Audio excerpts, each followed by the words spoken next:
Israel Hamas பிரச்சனையிலையும் Russia Ukraine பிரச்சனையிலையும் இன்னைக்கு ஒரு பெரிய திருப்பம் அப்படிங்கிறது நம்மளால் பார்க்க முடியுது. ஒன்று, இஸ்ரேல் பக்கமாக எல்லா ஏரியாவும் ரொம்ப பிளாக் அவுட் செய்யப்பட்டிருக்கு. நிறைய இடத்துல கரண்ட் இல்லை அப்படிங்கிறாங்க. என்னப்பா காரணம் அப்படின்னு கேட்கும்போது, இல்லைப்பா, ஹேக்கர்ஸ் பவர் கிரிட்டில் கொஞ்சம் ஆட்டம் காண்பிச்சிட்டாங்க, அதனால தான் பவர் இல்லை அப்படின்னு சொல்கிறாங்க இஸ்ரேல். இந்த ஹேக்கர்ஸ் 2 நாடுகளை சார்ந்தவங்களாக இருப்பாங்கன்னு சொல்கிறாங்க. ஒன்று ஈரானாக இருக்கும், அப்படி இல்லைன்னா ரஷ்யாவாக இருக்கும் அப்படின்னு சொல்கிறாங்க.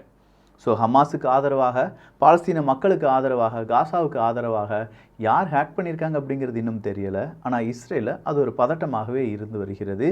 கண்டிப்பாக ஈரான் ஹேக்கர்ஸ் மேலே தான் பழி சொல்ல போகிறாங்க. ஈரான் ஹேக்கர்ஸுக்கு உதவுனாங்க அப்படின்னு சொல்லி ரஷ்யாவும் இதற்குள்ளே வரப்போகுது.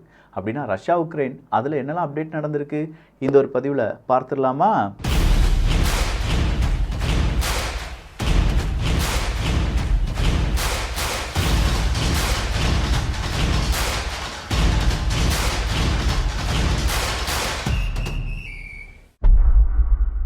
ரஷ்யாவினுடைய நோவோசெர்காஸ்க் அப்படிங்கிற ஒரு கப்பல், ஒரு நேவி ஷிப். இந்த நேவி ஷிப் ஃபியோடேசியா, கிரீமியாவில் இருக்கக்கூடிய ஃபியோடேசியா அப்படிங்கிற ஒரு இடத்துல நிற்கிது.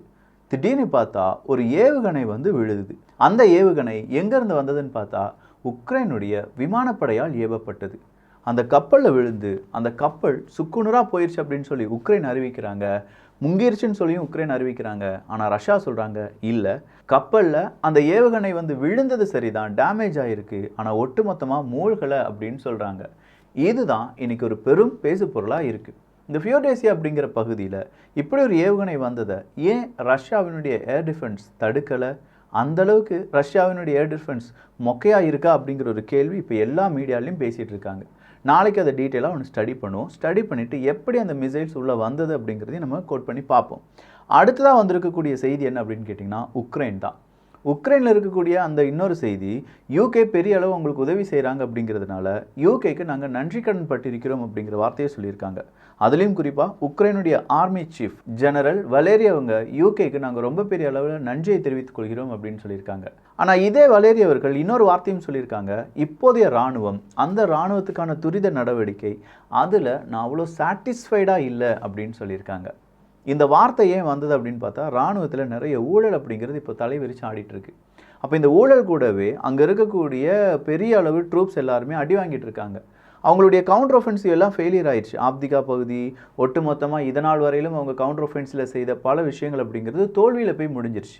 அப்போ தோல்வியில் முடிஞ்ச உக்ரைனுடைய பல இந்த ட்ரூப்ஸ் மூவ்மெண்ட் அப்படிங்கிறது எனக்கு சரிப்பட்டு வரல, அந்தளவுக்கு எனக்கு சாட்டிஸ்ஃபை ஆகலை அப்படின்னு சொல்லியிருக்காங்க.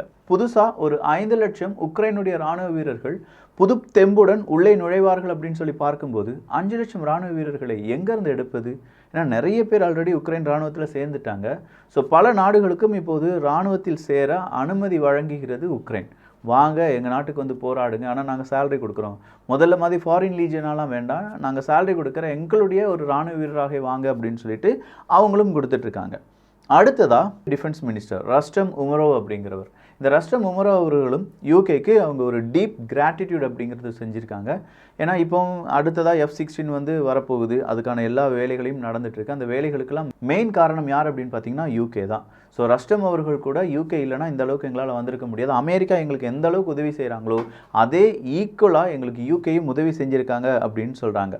அடுத்ததாக உக்ரைனுடைய கவுண்டர் ஒஃபென்சிவ் தான். ஸோ இந்த 2 மாதங்கள் உக்ரைன் அடி வாங்குவாங்க, அடுத்த ஒரு Februaryலேருந்து கவுண்டர் ஒஃபென்சிவ் கொடுப்பாங்க அப்படின்னு சொல்லி எதிர்பார்த்த நிலைமையில் உக்ரைனுடைய கவுண்டர் ஒஃபென்சிவ்க்கு தேவையான வெப்பன்ஸ் எதுவுமே இன்னும் உக்ரைனுடைய ஸ்டாக் பில்ஸுக்குள்ளே வரலையாம். அதனால் உக்ரைனுடைய கவுண்டர் ஒஃபென்சிவ் டிலே ஆகி போகிறதுக்கான வாய்ப்புகள் இருக்குது. ஸோ ரொம்ப டிலே ஆகிருச்சுன்னா உக்ரைன் எதுவுமே செய்ய முடியாது அப்படின்னு கேட்டால், ஏன்னா ரஷ்யா அவங்களுடைய கவுண்டர் ஒஃபென்சிவ் கொடுத்த இடங்களெல்லாம் திரும்ப எடுத்துக்கிட்டாங்க. திரும்ப எடுத்தது மட்டும் இல்லாமல் இன்னும் ரொம்ப ஃப்ரெண்டுக்கு போயிட்டாங்க. அப்போ இது எல்லாமே இப்போ உக்ரைனுக்கு பெரிய ஒரு தலைவலியை ஏற்படுத்தலாம். ஆனால் இந்த நேரத்தில் ரஷ்யாவுக்குள்ளேயே, அதுவும் கிரீமியாவுக்குள்ளேயே உக்ரைன் ஒரு தாக்குதலை நடத்தி ரஷ்யாவினுடைய கப்பல் வீழ்த்தப்பட்டிருக்கிறது அப்படிங்கிற செய்தி நிச்சயமாக உக்ரைனுக்கு ஒரு பாசிட்டிவான செய்தி தான். உக்ரைனுக்கு இந்த ஒரு பாசிட்டிவான செய்தி மட்டும் கிடையாதுங்க, அவங்களுடைய ட்ரோன் ஆர்மி இருக்குது பார்த்தீங்களா, அந்த ட்ரோன் ஆர்மி, அதாவது ஆர்மி ஆஃப் ட்ரோன்ஸ், கடந்த ஒரு வாரத்தில் மட்டுமே 391 ரஷ்யாவினுடைய ஸ்ட்ராங் பாயிண்ட்ஸில் அட்டாக் பண்ணியிருக்காங்க. ஸோ ட்ரோனை வச்சு எவ்வளவு ஆட்டம் வேணாலும் காண்பிக்கலாம் அப்படிங்கிறதுக்கு ரஷ்யா உக்ரைன் போர் ஒரு பெரிய எக்ஸாம்பிளாக மாறிட்டுருக்கு. அதுலேயும் 391 பாயிண்ட்ஸில், அதுவும் ஸ்ட்ராங் பாயிண்ட்ஸில் அட்டாக் பண்ணியிருக்காங்க அப்படிங்கிற செய்தியை நம்மளால் நம்ப முடியுதா? அந்தளவுக்கு ட்ரோனால் என்ன வேணாலும் செய்ய முடியும். அடுத்ததாக ஸ்வீடன் தான். நாட்டோக்குள்ளே ஸ்வீடன் இணைவதற்கு துருக்கி எதிர்ப்பை தெரிவித்திருந்தார்கள். அப்போ துருக்கிக்கு அமெரிக்கா உட்பட பல நாட்டு தலைவர்கள் விசிட்டுக்கு போனாங்க. எப்பா அப்படிலாம் சொல்லக்கூடாது, நம்ம எப்படியாவது என்ன செய்யணும், அவங்களுக்கு ஆதரவாக இருக்கணும், ஸ்வீடன் நாட்டோவில் சேர்றதுக்கு சம்மதிக்க வேண்டும் அப்படிலாம் சொன்னாங்க. F-16 டீலாம் ஒரு விதம் துருக்கிக்கு ஓகே ஆச்சு. அப்படி F-16 டீலுக்கெலாம் பிறகு இப்போ துருக்கி ஸ்வீடன் உங்களுடைய பாராளுமன்றத்தில் துருக்கியினுடைய பாராளுமன்றத்தில் இது ஒரு டிஸ்கஷனாக மாறுது. அவங்க இப்போ ஒரு பாசிட்டிவ் நோட்டை காண்பித்திருக்கிறார்கள். நீங்கள் நாட்டோக்குள்ளே இணையலாம், எங்களுக்கு எந்த விதமான பிரச்சனையும் கிடையாது அப்படின்னு சொல்லியிருக்காங்க. அடுத்ததாக ஜப்பானுடைய மிட்சுயு அண்ட் கோ அப்படிங்கிற அந்த நிறுவனம் அவங்களுடைய ஃபுல் எம்ப்ளாயியும் ரஷ்யாவினுடைய Arctic LNG liquefied natural gas ப்ராஜெக்ட்லேருந்து வெளியேற்ற முயற்சிகளை எடுத்து வருகிறார்கள். ஸோ ஜப்பான் இந்த முடிவை அது ரொம்ப நாட்களுக்கு முன்னாடி எடுத்திருக்க வேண்டியதான். இவ்வளோ நாள் ஜப்பானுடைய எம்ப்ளாயிஸ் இதில் வேலை பார்த்துட்டு இருந்தாங்க. எகெயின் இதில் வேலை பார்க்க வேண்டாம், உடனடியாக நீங்கள் எல்லாரும் வெளியேறுங்கள் அப்படிங்கிற உத்தரவை பிறப்பித்திருக்கிறது ஜப்பானுடைய மிட்சுயு. இது மட்டும் இல்லாமல் இன்னும் சில நிறுவனங்கள் இதே மாதிரி பல ஃபாரின் நிறுவனங்கள் எல்லாருமே ரஷ்யா சார்பு இருக்கக்கூடிய ஏதாவது நிறுவனங்களை வேலை பார்த்துட்டு இருக்காங்கன்னா அவங்களுடைய எம்ப்ளாயீஸ், அந்த எம்ப்ளாயீஸ்க்கு கூட யாராவது இருக்காங்க அப்படின்னு சொல்லி எல்லாரையுமே அந்த ரஷ்யாவினுடைய ப்ராஜெக்ட்லேருந்து வெளியேற்றுகிறார்கள் என்பதும் குறிப்பிடத்தக்கது.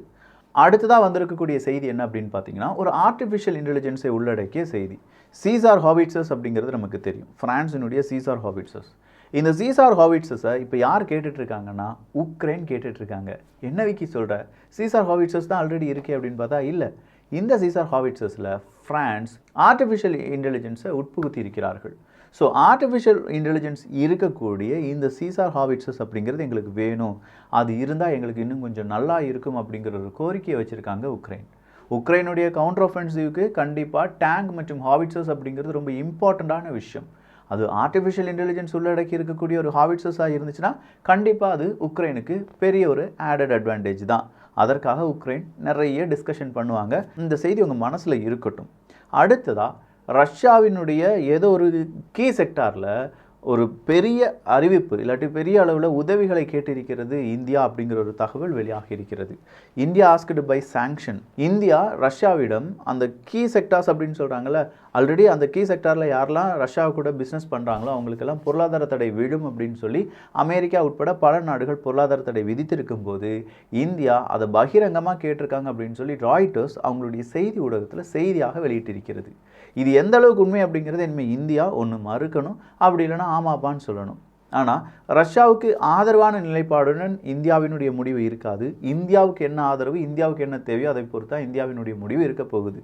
இது உலக நாடுகளிடையே இந்தியாவை பிரிப்பதற்கான மிக முக்கியமான ஒரு சாவியாக கூட யார் இதை பயன்படுத்தலாம், மேற்குலக நாடுகள் பயன்படுத்தலாம். இவ்வளோ நாள் இந்தியா சிக்கலை, இனி ஒரு கீ செக்டாரில் நீங்கள் கேட்டுட்டீங்கடா, உதவிகளை கேட்டுட்டீங்க, உங்களுக்கு எதிராக பொருளாதார தடை அப்படின்னு வர்றதுக்கு கொஞ்சம் நேரம் கூட ஆகாது. அப்போ இதுலேருந்து இந்தியா எப்படி தப்பிக்க போகிறாங்க அப்படிங்கிறது அடுத்ததாக ஒரு கேள்வி தான். உக்ரைனை பொறுத்த வரைக்கும் கடந்த 4 மாதங்களில் 20% கருங்கடல் இருக்குல்ல, பிளாக் சீல ரஷ்யாவினுடைய அந்த ட்ரூப்ஸ் அவங்களுடைய கப்பற்படையில் 20% நாங்கள் அழிச்சிருக்கோம். இது பெரிய ஒரு சக்ஸஸ் அப்படின்னு சொல்கிறாங்க. ஸோ பிளாக் சீல ரஷ்யாவுக்கு ஏற்பட்ட பெரிய இழப்புகளில் இந்த இழப்புகள் ரொம்ப முக்கியமானதாக பார்க்கப்படுகிறது. ஸோ ஃப்ரான்ஸிடம் ஆர்டிஃபிஷியல் இன்டெலிஜென்ஸ் ஹாவிட்சர்ஸ் கேட்டிருக்காங்க. அமெரிக்காவினுடைய உதவிகள் கிடைக்கிறதுக்கு கொஞ்சம் டிலே வரலான்னு சொல்லிட்டு இருக்காங்க. யூகேனுடைய உதவிகள் கிடைச்சிருக்கு, யூகேக்கு பெரிய அளவில் நாங்கள் நன்றியை தெரிவித்துக் கொள்கிறோம் அப்படின்னு சொல்கிறாங்க. அது கூடவே பெரிய அளவில் கவுண்டர் ஆஃபென்சிவ்க்கு ரெடி ஆகிட்டு இருக்காங்க. பார்க்கலாம் ரஷ்யா உக்ரைன் போரில் அடுத்தடுத்த திருப்பங்கள் என்ன வருது அப்படின்னு சொல்லி.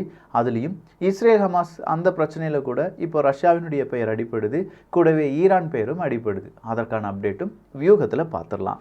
ஸோ இந்த ஒரு காணொலி எப்படி இருந்துச்சு அப்படிங்கிற உங்களுடைய கருத்துக்கள் இங்கே வரவேற்கப்படுகின்றன. எல்லோரும் தமிழ் வியூகத்தில் இணைந்திருங்கள். நல்லதை பகிர்ந்து நல்ல சமுதாயத்தை உருவாக்குவோம். நன்றி, வணக்கம்.